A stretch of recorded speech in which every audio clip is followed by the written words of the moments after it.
Kuasa memberkati hidupku. Kau hadir di sini, Allah yang menyediakan. Ku puji, ku sembah Kau Yesus. Kasih setiamu tak pernah berubah. Kau Allahku yang baik. Anugerah-Mu Yesus tak berkesudahan. Kau Allahku yang baik. Oh, Kau Allahku yang baik.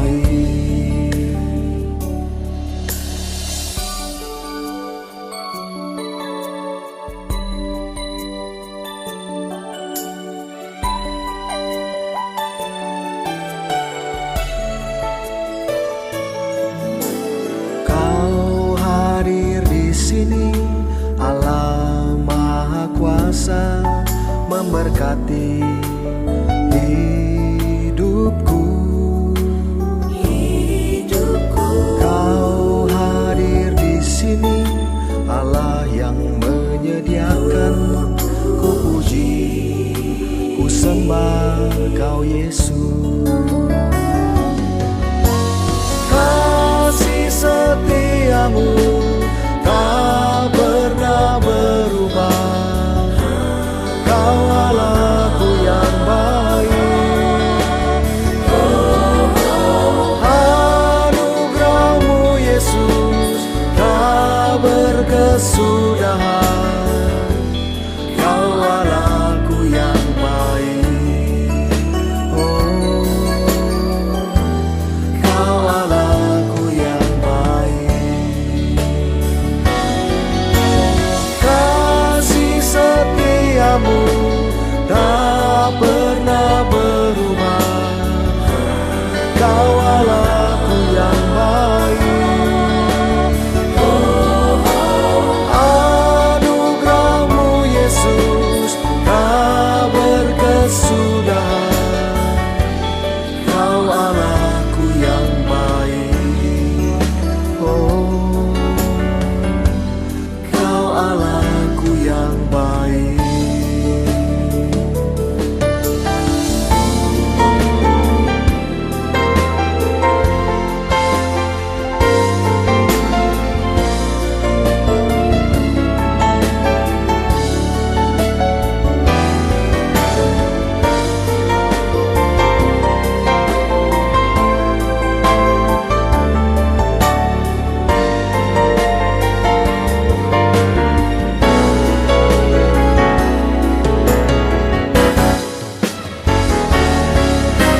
Kasih setiamu tak pernah berubah. Kau Allahku yang baik. Anugerah-Mu Yesus tak berkesudahan.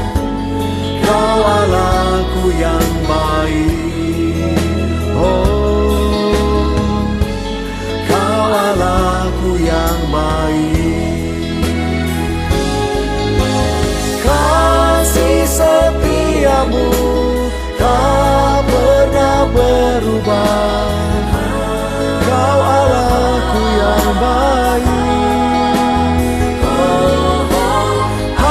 Anugerah-Mu Yesus tak berkesudahan. Kau Allahku yang baik. Oh, Kau Allahku yang baik. Oh,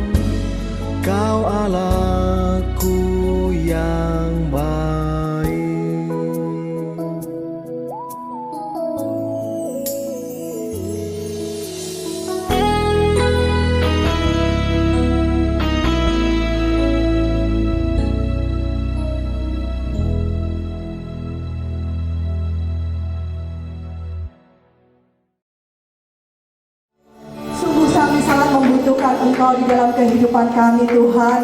Roh Kudus, terus tuntun kehidupan kami, terus tuntun langkah kami Tuhan. Kami yakin dan percaya bersama dengan Engkau, kami akan menemui segala macam kemenangan Tuhan. Segala rintangan, segala hambatan di dalam nama Tuhan Yesus semuanya sudah selesai.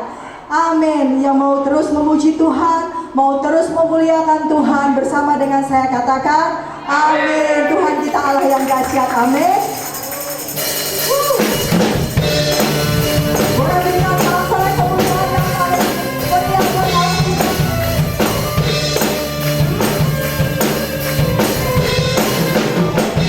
Bersama-sama berkuasa di bumi di surga, bertata dalam kemuliaan. Dialah Tuhan Allah kita, namanya berkuasa, berhebat umatnya, hebat, betapa kuat, dahsyatnya Allah kita. Dia berjaya atas semua kekuatannya. Betapa hebat, betapa kuat, dahsyatnya Allah kita. Dia bernama Yesus Raja segala raja, Allah kita.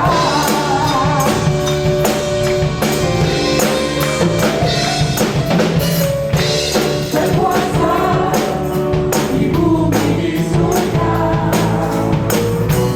bertata dalam kemuliaan. Dialah Tuhan Allah kita, namanya berkuasa, berhebat umatnya. Betapa hebat, betapa kuat, dahsyatnya Allah kita. Dia berjaya atas semua perbuatannya. Betapa hebat, betapa kuat, dahsyatnya Allah kita. Dia bernama Yesus Raja segala raja, Allah kita. Kita semua on fire. Amin. Boleh berikan tepuk tangan di atas kepala kita. Ayo, boleh lebih lagi buat Tuhan. Dia hadir di sini siap untuk memberkati saudara. Amin. Betapa hebat, betapa kuat, dahsyatnya amin. Allah kita dahsyat saudara. Berjaya atas semua perbuatannya.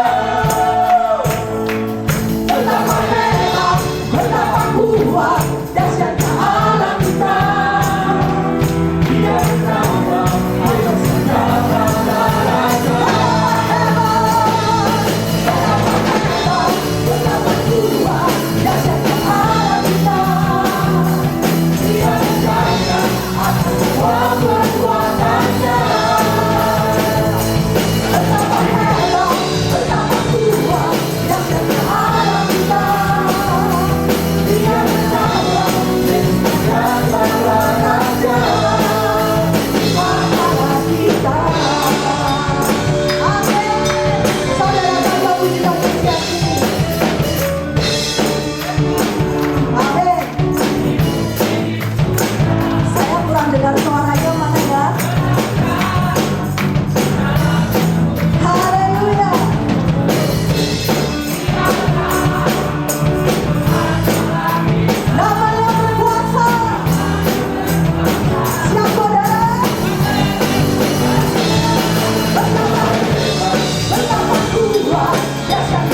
Selamat hari Minggu, puji Tuhan kita dapat beribadah online kembali pada tanggal 10 Mei 2020 ini. Tetap stay at home, stay safe and healthy. Kita yakin dan percaya kita akan melewati wabah COVID-19 ini dan semua krisis yang kita alami bersama dengan Tuhan kita Yesus Kristus. Kita tadi sudah memuji dan menyembah Tuhan, saatnya kita akan mendengarkan firman Tuhan. Sebelumnya mari kita siapkan hati kita satukan hati dalam doa. Bapa yang baik, Allah yang bertata dalam kerajaan surga, terima kasih untuk kehadiran-Mu yang luar biasa pada setiap kami pada pagi hari ini. Bapa, kalau sebentar kami akan mendengarkan firman-Mu, biar kiranya hati dan pikiran kami boleh terbuka akan firman-Mu ya Bapa. Urapi kami semua, urapi supaya kami bisa melakukan apa yang menjadi firman-Mu pada pagi hari ini. Dan biar kiranya firman-Mu itu boleh bertumbuh di dalam hati kami masing-masing dan boleh menjadi rema bagi kehidupan kami semua yang mendengarkan firman-Mu pada pagi hari ini. Urapi hamba-Mu yang akan menyampaikan firman-Mu Bapa, urapan-Mu turun atasnya Bapa, kuasa-Mu turun atasnya Bapa, supaya firman yang disampaikan adalah benar-benar daripada-Mu sendiri ya Bapa. Terima kasih Tuhan Yesus, terima kasih Bapa yang baik. Kami siap mendengarkan firman-Mu pada pagi hari ini. Haleluya. Amin.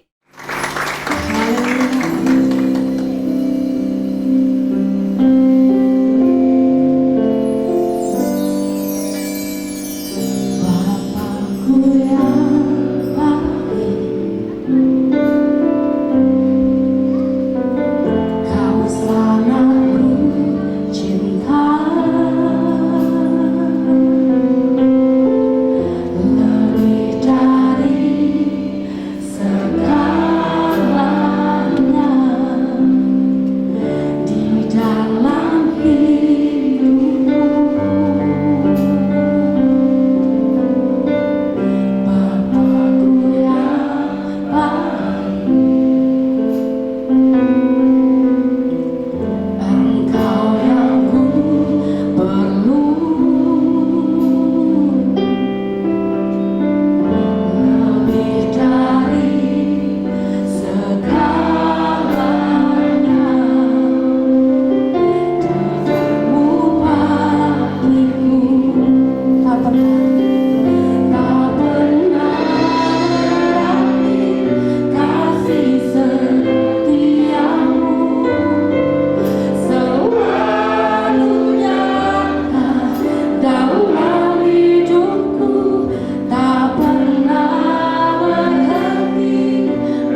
kita satukan hati di dalam doa.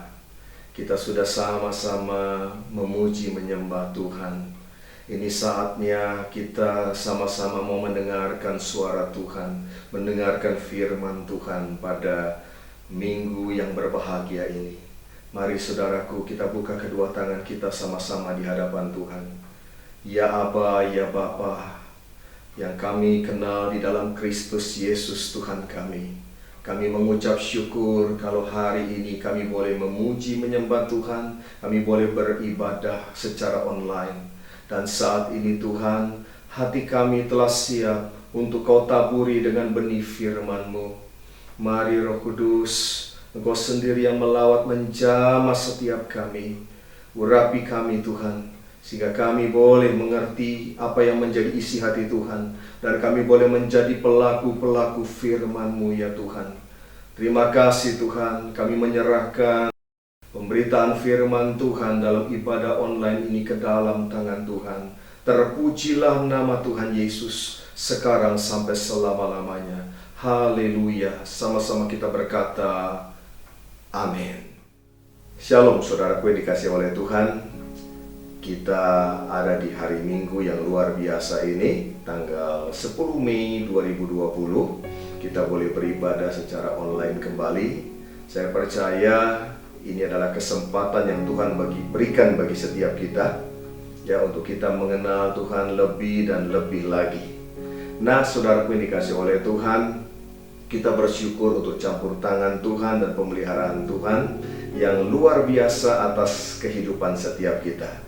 Berapa banyak di antara saudara yang mengucap syukur sama Tuhan? Boleh angkat tangan saudara tinggi-tinggi.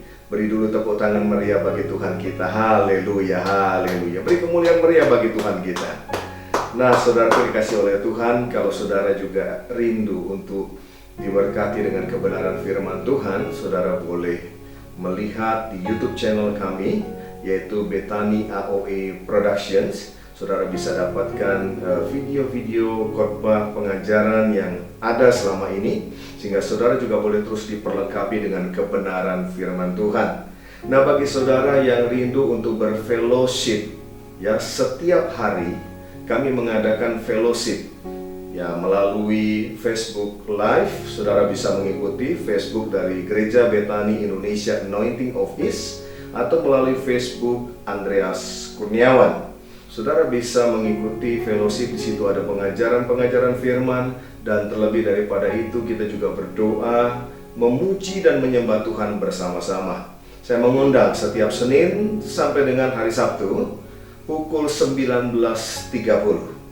Nah, saya percaya biarlah hadirat Tuhan boleh dinyatakan dalam hidup setiap kita mengalaminya, dan saya percaya kita akan semakin kuat, berakar di dalam Dia, bertumbuh di dalam Dia, dan berbuah bagi hormat kemuliaan nama Tuhan. Baik, hari ini kita akan sama-sama melihat satu topik, satu hal yang menurut saya ini harus menjadi perhatian bagi kita semua. Ya, ada begitu banyak anak-anak Tuhan, ada begitu banyak orang-orang juga di luar sana yang mereka sebetulnya sangat membutuhkan yang namanya teladan daripada anak-anak Tuhan. Jadi saya mau katakan, kebutuhan dunia, kebutuhan daripada umat Tuhan hari-hari ini justru adalah sebuah keteladanan. Saudara yang kasih oleh Tuhan, Yesus saja kalau kita pelajari dalam pelayanannya di atas dunia ini, ya, apa sih poin utama yang Yesus sampaikan? Apa sih misi utama yang Tuhan Yesus sampaikan? Ya, benar, yang menyelamatkan umat manusia.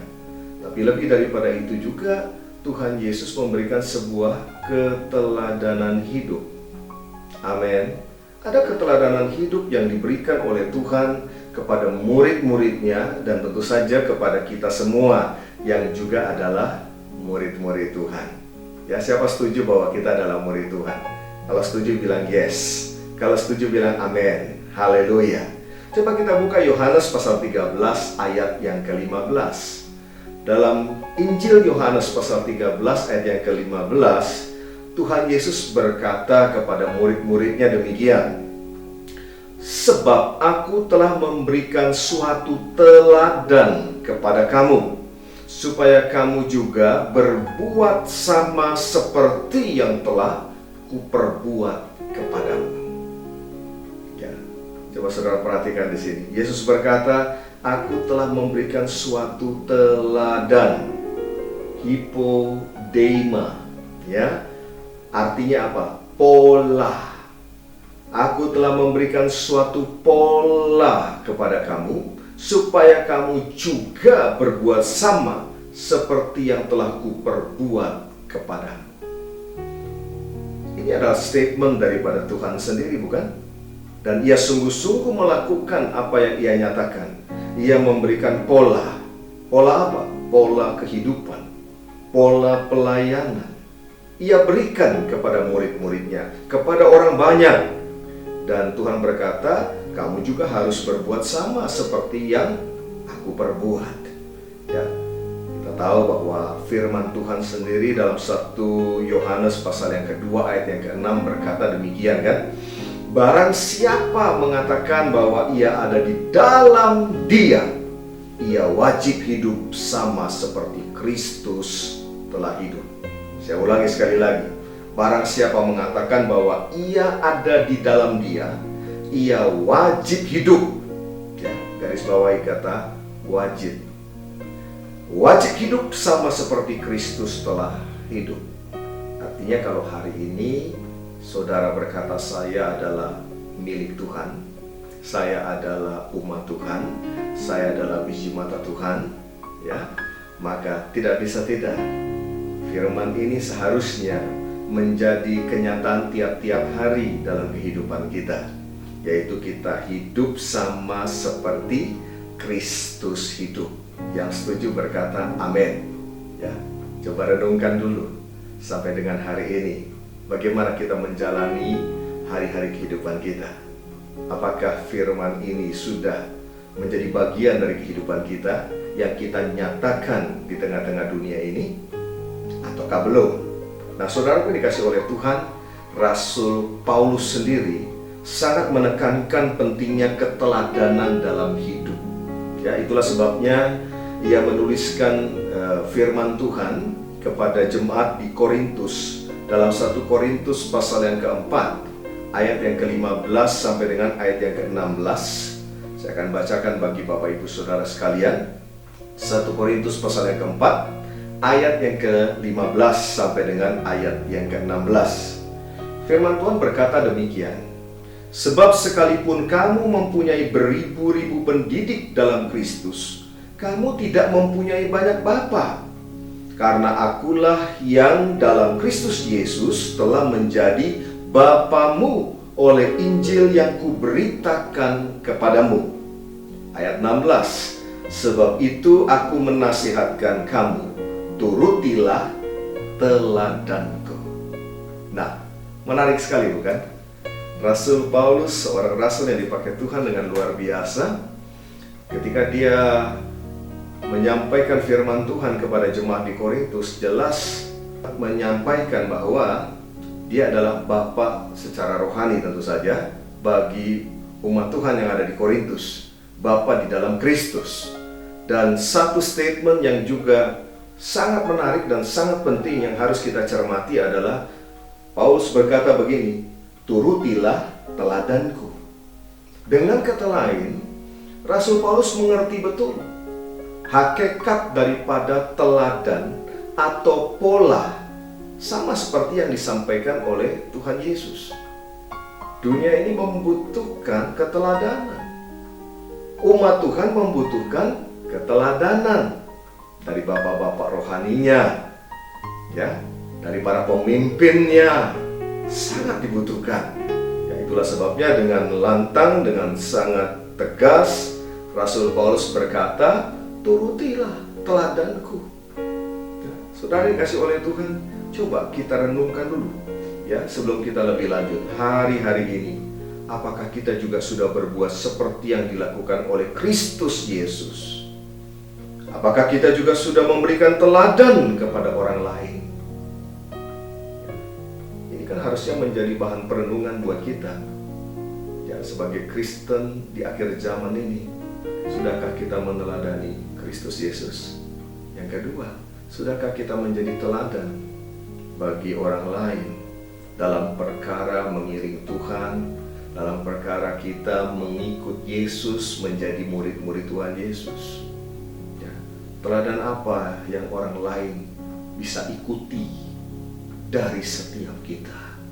Nah, saudara kasih oleh Tuhan, keteladanan itu adalah bagian dari hidup yang berbuah. Sekali lagi, keteladanan itu adalah bagian dari hidup yang berbuah. Nah, apa saja teladan Tuhan Yesus kepada kita yang harus kita teladani, dan kemudian kita juga menjadi teladan bagi orang lain. Sama seperti Rasul Paulus yang berkata, turutilah teladanku. Nah, yang pertama, saudara dikasih oleh Tuhan, apa saja yang dapat kita teladani dari Tuhan Yesus Kristus, yaitu teladan dalam hal mempercayai dan berserah kepada Bapa. Nah, ini satu teladan yang baik sekali, saudara. Bagaimana Kristus Yesus ya mengajar kepada murid-muridnya, memberikan pola hidup kepada murid-muridnya untuk mempercayai dan berserah kepada Bapanya di surga. Dalam 1 Petrus 2 ayat yang ke-23, kita akan buka sama-sama dan baca. 1 Petrus 2 ayat yang ke-23 berkata begini, ketika dicaci maki, ia tidak membalas dengan mencaci maki. Ketika ia menderita, ya, paso, ya. Artinya begini, menanggung penderitaan bukan karena kesalahan sendiri. Ya, ketika ia menderita, ia tidak mengancam, tetapi ia menyerahkannya kepada Dia yang menghakimi dengan adil. Luar biasa, ya.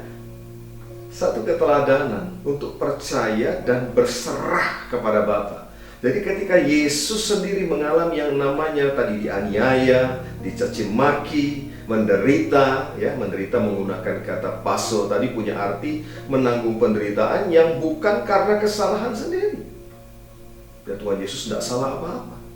Justru kedatangannya ke dunia ini yaitu menyampaikan kabar sukacita, kabar keselamatan. Tapi justru ia menanggung yang namanya penderitaan, dianiaya dan lain sebagainya. Saudara dikasih oleh Tuhan, perhatikan bahwa hal keteladanan ada yang paling penting, yaitu apa? Kesaksian dari orang lain yang menyaksikan. Ya, jadi kalau kita itu menjadi teladan, ya, bukan statement kita yang penting, tapi statement orang yang menyaksikan, yang melihat keteladanan itu yang lebih penting. Amin. Ya. Contoh di sini, Rasul Petrus, ia hidup bersama-sama dengan Tuhan. Ia melihat sendiri bagaimana Yesus hidup dan melayani, memberikan pola hidup dan pola pelayanan. Dan itulah yang dituliskan dalam 1 Petrus tadi, ya, bahwa ia memperhatikan, ia melihat dengan jelas bagaimana Yesus itu menderita. Ia tidak mencaci balik ketika ia dicaci, ya, tapi ia menyerahkan kepada Bapa yang menghakimi dengan adil. Kita lihat di sini, ya. Petrus menjadi saksi tentang kehidupan, tentang pola, tentang keteladanan daripada Yesus. Nah, dalam Roma pasal 12 ayat yang ke-14, ya, Rasul Paulus juga menuliskan hal ini, ya, persis seperti apa yang ia teladani dari Kristus, dan kemudian ia juga meneladani itu, ya, kepada murid-muridnya, kepada orang percaya. Roma 12 ayat yang ke-14 berkata demikian, berkatilah siapa yang menganiaya kamu, berkatilah dan jangan mengutuk. Ya, pesannya sama, polanya sama, bahwa Rasul Paulus pun, ya, mengajar kepada orang percaya, ayo teladani saja Yesus. Dan kemudian teladani juga kehidupannya, bahwa ketika ada orang yang menganiaya, berkati saja.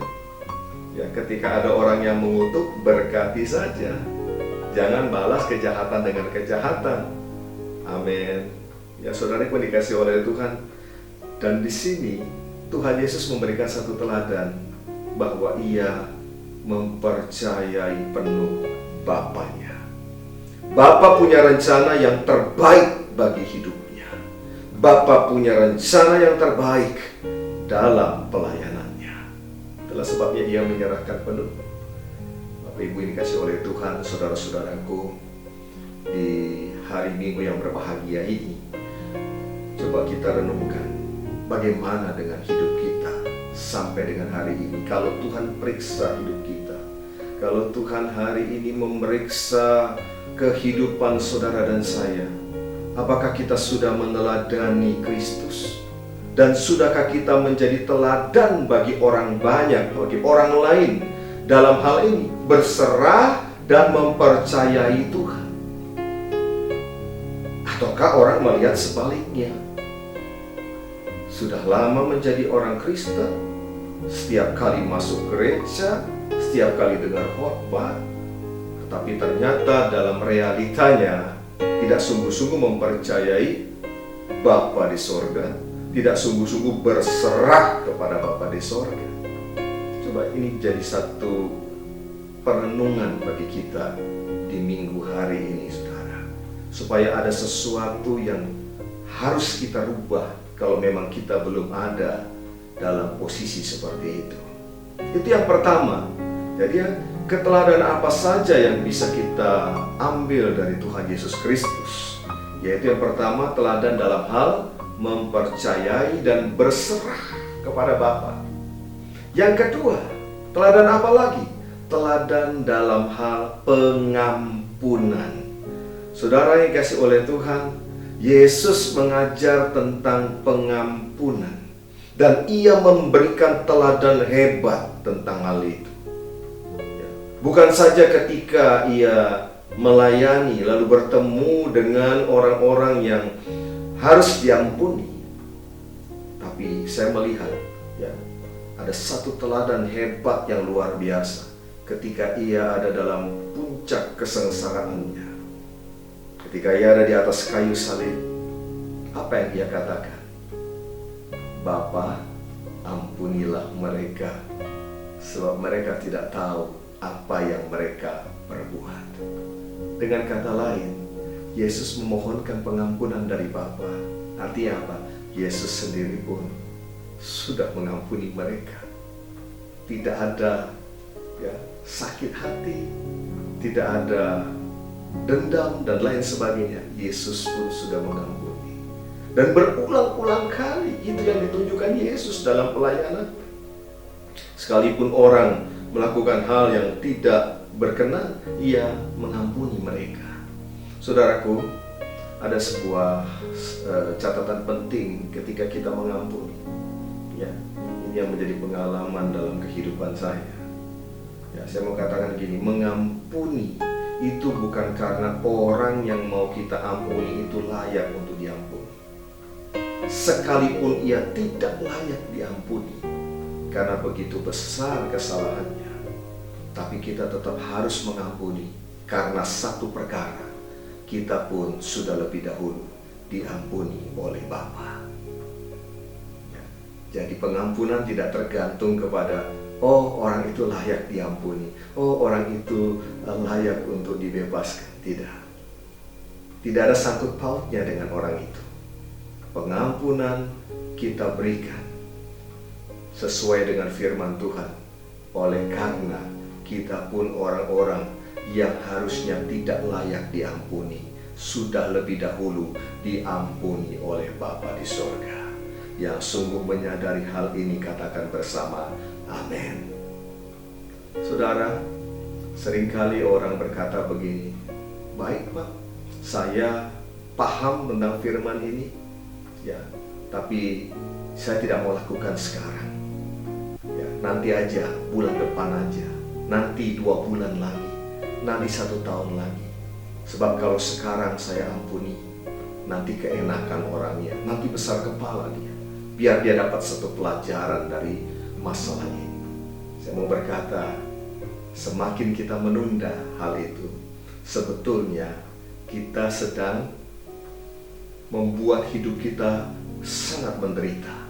Karena ketika kita mengampuni orang, yang diuntungkan itu bukan orang itu, tapi yang diuntungkan adalah diri kita. Mengapa? Karena ketika kita melepaskan pengampunan itu, kita sedang melepaskan diri kita dari yang namanya belenggu. Belenggu sakit hati, belenggu kepahitan, dan lain sebagainya terlepas dari hidup kita. Jadi, jangan pernah menunda ketika kita tahu kebenaran firman. Apalagi hari ini kita sedang belajar bahwa Tuhan Yesus memberikan pola, Tuhan Yesus memberikan teladan dalam hal pengampunan. Nah, coba renungkan saudara, bagaimana dengan kita? Apakah kita sudah meneladani hal ini? Dan kemudian apakah kita juga sudah bisa menjadi teladan bagi orang lain dalam hal pengampunan? Ini hal yang kedua yang seharusnya kita sudah bisa melakukannya sebagai murid-murid Tuhan Yesus. Yang ketiga, dalam hal apa Yesus memberikan teladan kepada kita? Yang ketiga adalah dalam hal kerendahan hati. Ya, saudaraku dikasih oleh Tuhan, ini satu teladan yang luar biasa sekali. Ya, dan Yesus Kristus sudah memberikan pola ini kepada kita. Makanya seharusnya kita pun yang disebut murid-murid Tuhan, yang disebut umat Tuhan, kita meneladani akan hal ini. Dan kita juga bisa jadi teladan untuk orang lain. Seperti Rasul Paulus tadi berkata kepada jemaat di Korintus kan, bahwa turutilah teladanku. Saudara, kita buka Filipi pasal 2 ayat 5 sampai dengan ayat yang ke-8. Ya, bagi saudara yang ada Alkitab, mari buka sama-sama. Karena ini ayat-ayat hebat yang saya tahu ya, harusnya ini menjadi bagian dari kehidupan kita tiap-tiap hari. Filipi pasal 2 ayat yang ke-5 sampai dengan ayat yang ke-8. Saya akan bacakan bagi saudara sekalian. Hendaklah kamu dalam hidupmu bersama menaruh pikiran dan perasaan yang terdapat juga dalam Kristus Yesus, yang walaupun dalam rupa Allah tidak menganggap kesetaraan dengan Allah itu sebagai milik yang harus dipertahankan, melainkan telah mengosongkan dirinya sendiri dan mengambil rupa seorang hamba dan menjadi sama dengan manusia. Dan dalam keadaan sebagai manusia, ia telah merendahkan dirinya dan taat sampai mati, bahkan sampai mati di kayu salib. Saudaraku, ya, Yesus rela meninggalkan semua kemuliaan, bahkan dia tinggalkan surga. Kita tahu surga adalah tempat kediaman Tuhan. Saya percaya adalah tempat kesukaannya Tuhan. Tuhan tinggalkan itu semua. Segala kemuliaannya dia tinggalkan, menjadi sama dengan manusia. Artinya dia mengosongkan ya, supaya sama dengan saudara dan saya. Dan dalam keadaan dia sebagai manusia pun, dia merendahkan dirinya sampai taat mati, bahkan matinya saudara di kayu salib. Kenapa ini ditekankan betul? Karena mati di kayu salib adalah mati yang paling hina. Itu matinya seorang penjahat di sana. Coba saudara renungkan akan hal ini. Dia yang tidak berdosa ya, menjadi berdosa oleh karena saudara dan saya. Oleh karena ia harus menanggung hukuman akibat dosa umat manusia. Tapi ia jalani, ia lakukan itu tanpa berkeluh kesah, tanpa bersungut-sungut. Yesus melakukan itu semua. Sebuah pola, sebuah keteladanan yang luar biasa.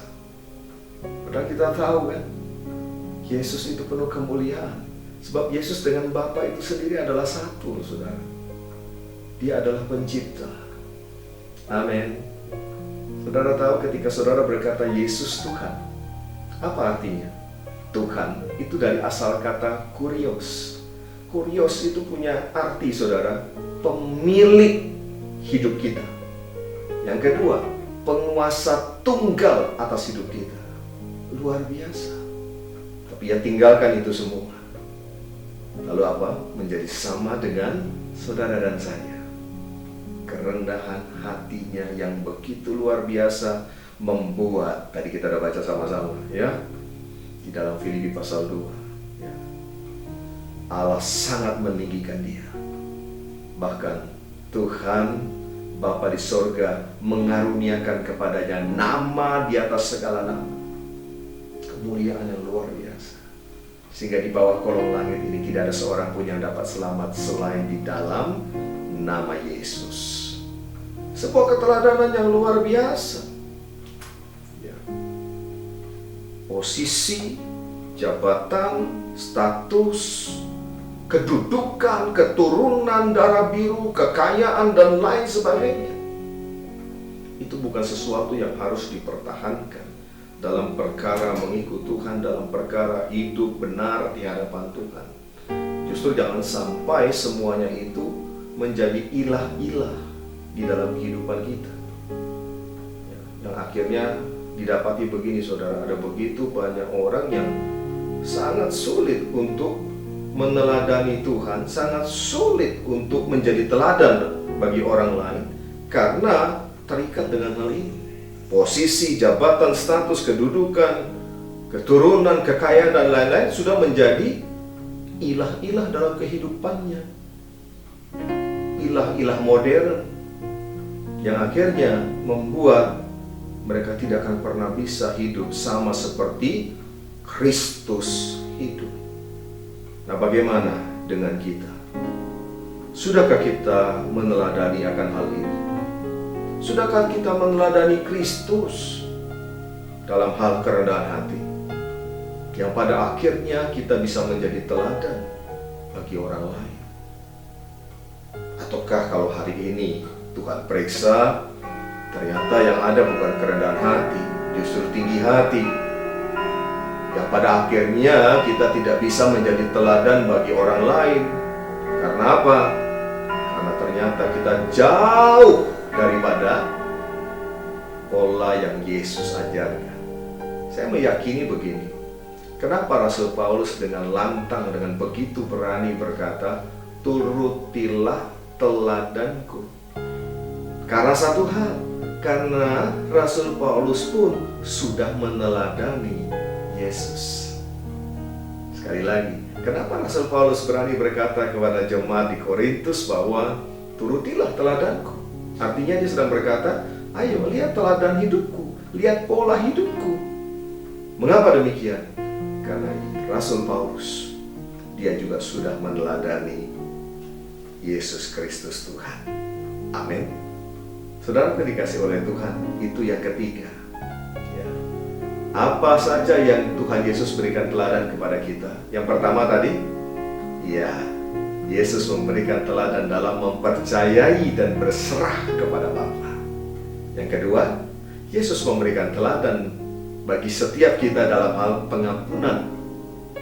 Yang ketiga, Yesus memberikan teladan bagi setiap kita dalam hal kerendahan hati. Dan yang terakhir, yang keempat, Yesus memberikan teladan dalam hal apa? Kemurahan hati. Saudara, saya cari arti daripada kata murah hati dalam Kamus Besar Bahasa Indonesia. Ternyata kata murah hati itu punya arti begini: suka atau mudah memberi, tidak pelit, suka menolong, penyayang dan pengasih. Wow, luar biasa ya. Sangat luar biasa arti daripada kata murah hati. Ya, dikatakan tadi suka atau mudah memberi, tidak pelit, ya, tidak kikir, ya, suka menolong, penyayang, dan pengasih. Ya, dari Kamus Besar Bahasa Indonesia ini saja kita sudah tahu lah apa yang menjadi pesan, apa yang menjadi pola, apa yang menjadi teladan hidup dari Tuhan Yesus. Kalau kita buka juga dalam Lukas pasal 6 ayat yang ke-36, ya, saudara bisa buka Alkitab saudara. Lukas 6 ayat 36 dikatakan begini, hendaklah kamu murah hati, sama seperti Bapakmu adalah murah hati. Yesus memberikan pola tentang murah hati. Kenapa? Karena Bapa di sorga pun murah hati. Tadi dikatakan suka memberi, tidak pelit, suka menolong, penyayang, dan pengasih. Bahkan saudara kasih oleh Tuhan, saya ingat sebuah perumpamaan yang Tuhan Yesus sampaikan. Ketika ada seorang yang berhutang, dikatakan dia berhutang 10.000 talenta.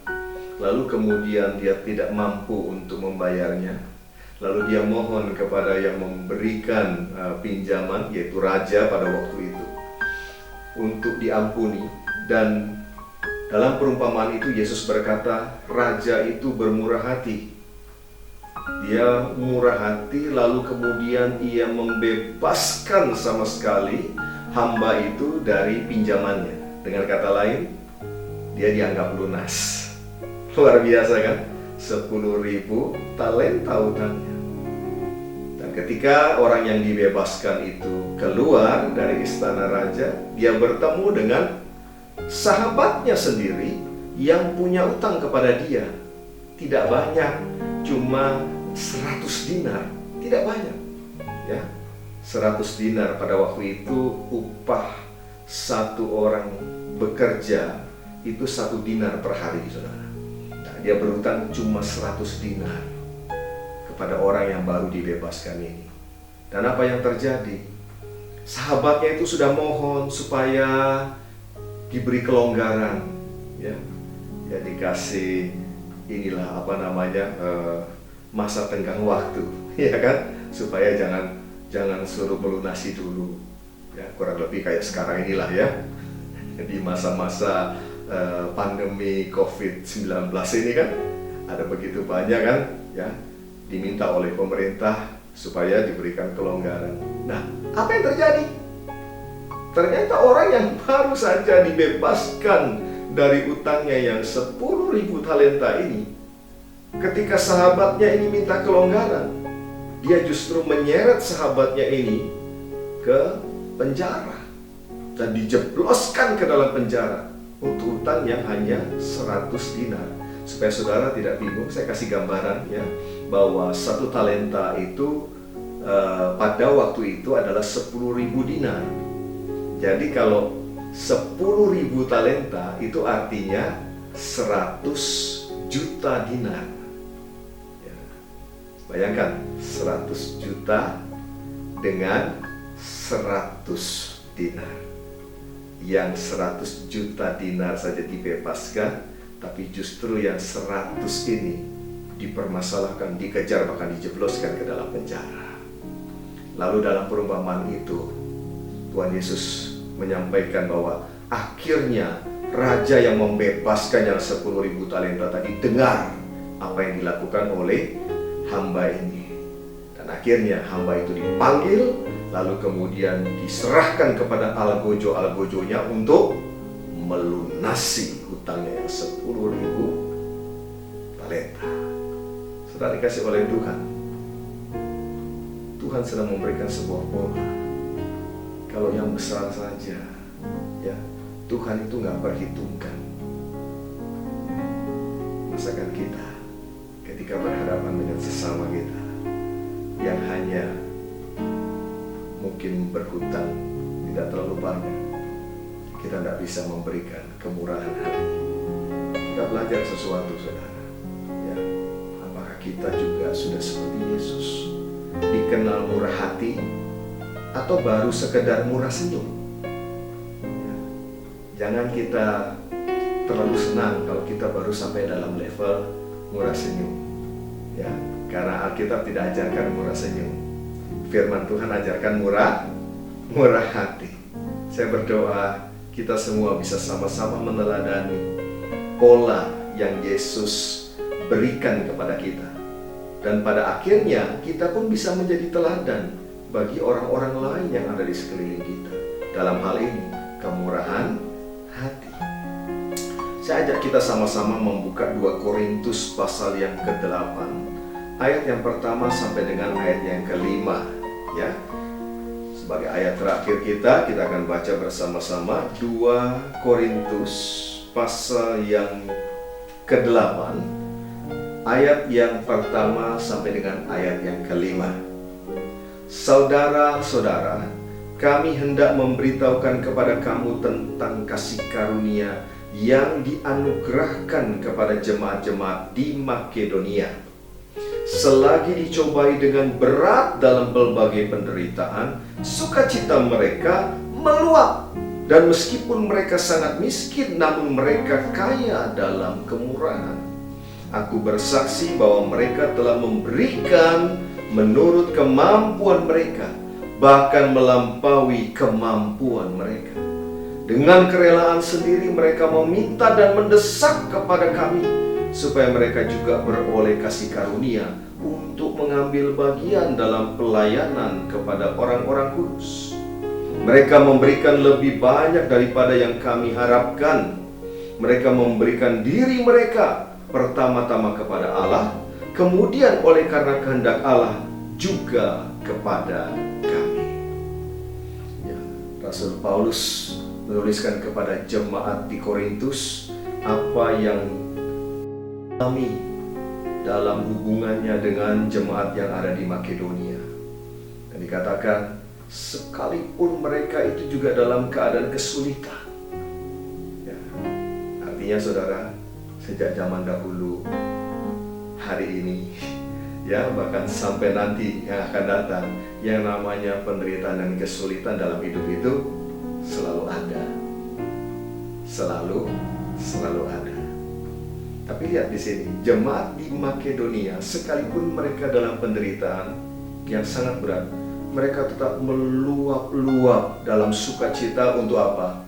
Mengambil bagian dalam pekerjaan Tuhan, mengambil bagian dalam kemurahan, dikatakan luar biasa. Ya. Meskipun keadaannya sulit, tapi mereka dikatakan tetap memiliki kemurahan hati, suka memberi, tidak pelit, tidak kikir, ya, tidak egois. Mereka suka menolong karena mereka sendiri sadar sebetulnya mereka pun sudah mengalami kemurahan Tuhan yang begitu besar dalam hidup mereka. Saudaraku, untuk kita bisa menjadi murah hati, ya, tidak harus ketika kita harus menjadi orang yang sudah kaya raya terlebih dahulu, punya jabatan lebih dulu. Tidak. Ini berlaku bagi semua anak-anak Tuhan. Kita bisa melakukan sesuai dengan kapasitas kita masing-masing tentunya. Ayo kita meneladani, ya, apa yang Yesus sudah berikan, yaitu pola hidup murah hati tadi, yang diteladani juga oleh para rasul. Rasul Paulus sendiri, ya, memiliki gaya hidup, memiliki pola hidup, memiliki keteladanan hidup yang juga murah hati, yang pada akhirnya juga diteladani oleh jemaat-jemaat. Saudaraku yang dikasih oleh Tuhan,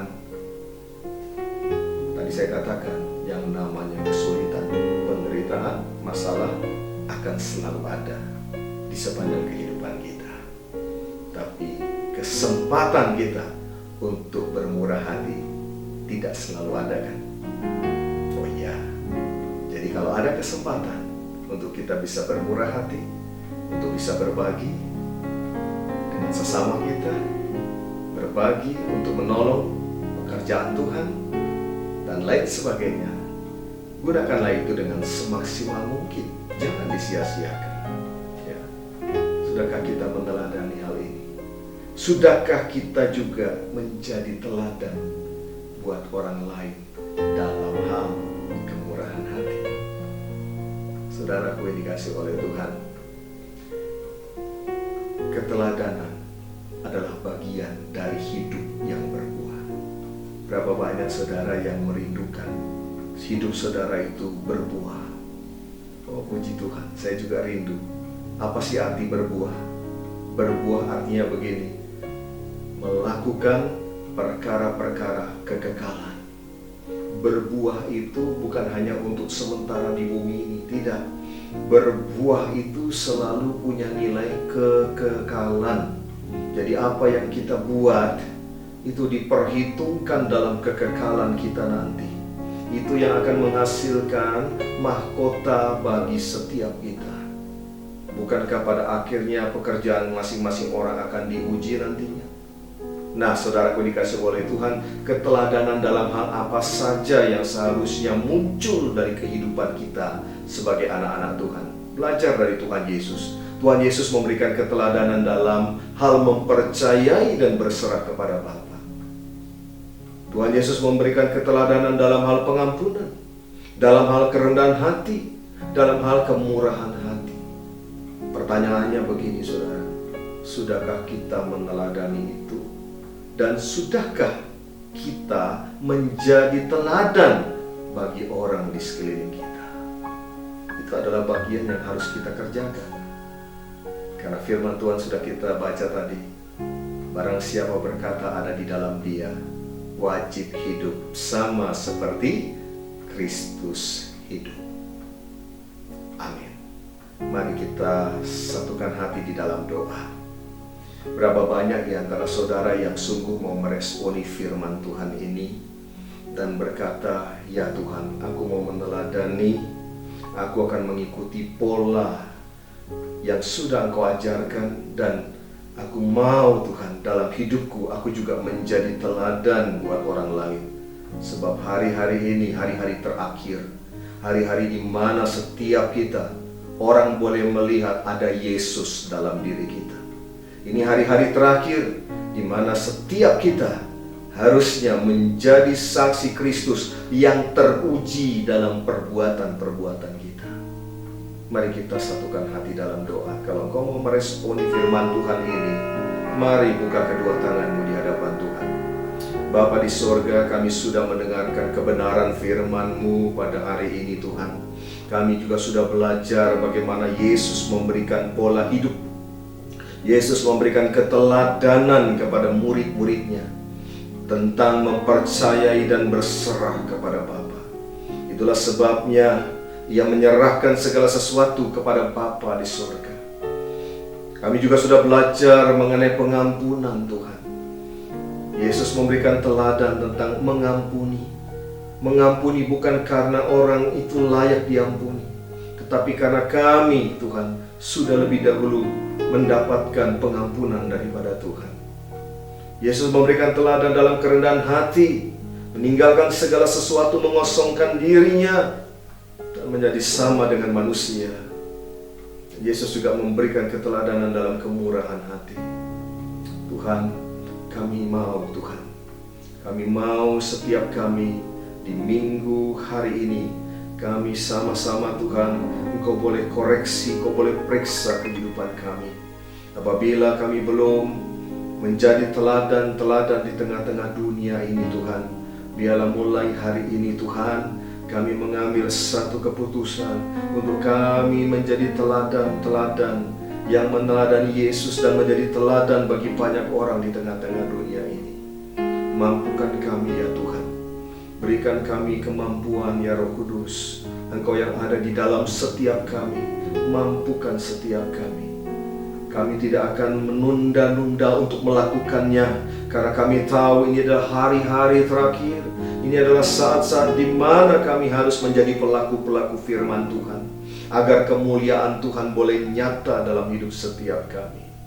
Ya Bapa, hamba-Mu berdoa bagi setiap anak-anak-Mu yang mengikuti ibadah online ini, yang mengikuti tayangan ini dimanapun mereka berada.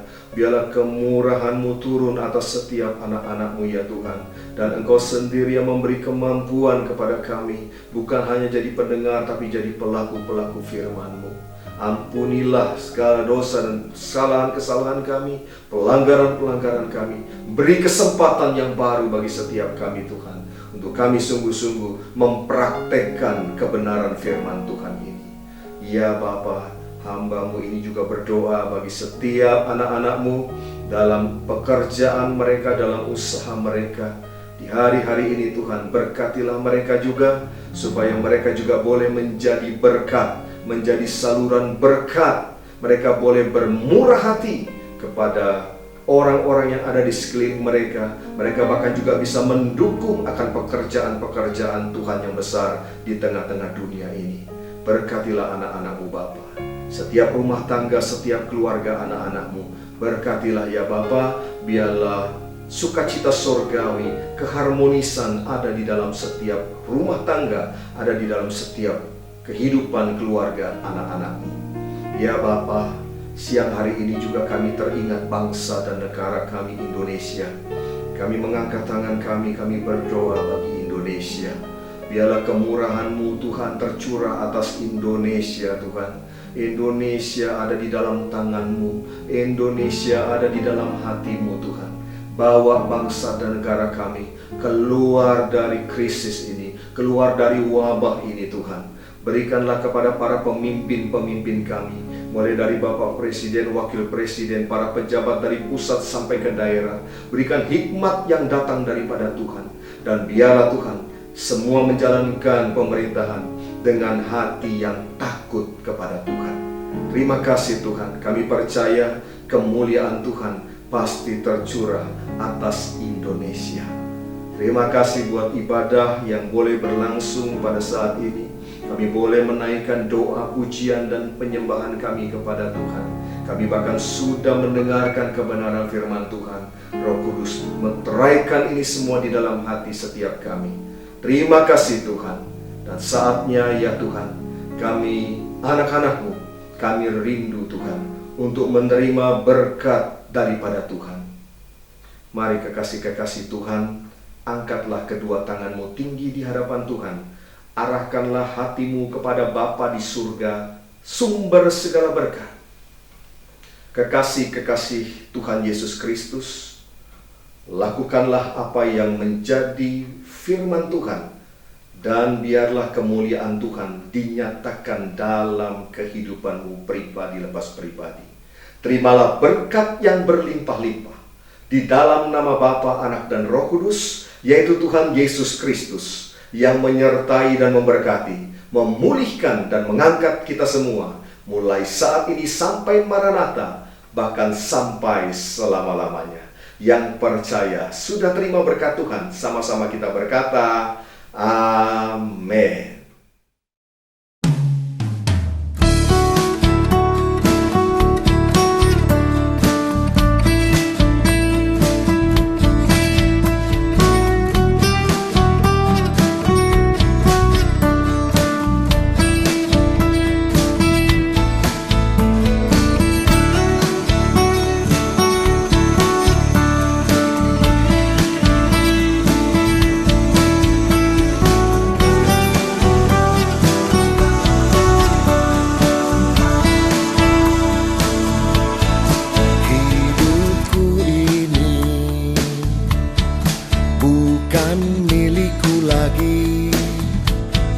Melainkan Kristus yang diam di dalamku.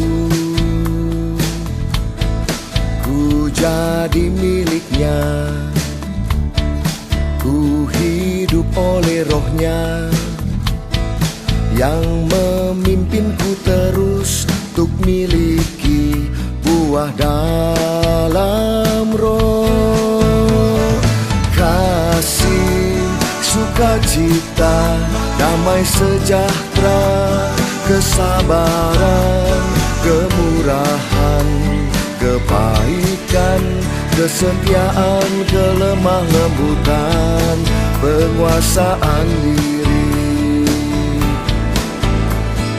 Kasih, sukacita, damai sejahtera, kesabaran, kemurahan, kebaikan, kesetiaan, kelemah lembutan, penguasaan diri.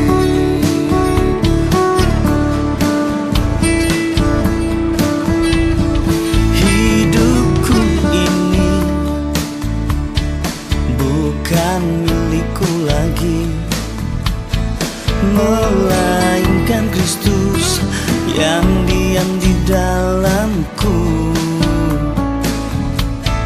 Ku jadi miliknya, ku hidup oleh Roh-Nya yang memimpinku terus untuk miliki buah dalam Roh. Kasih, sukacita, damai sejahtera, kesabaran, kemurahan, kebaikan, kesetiaan, kelemah lembutan, penguasaan diri. Kasih, sukacita, damai sejahtera, kesabaran, kemurahan, kebaikan, kesetiaan, kelemah lembutan, penguasaan diri.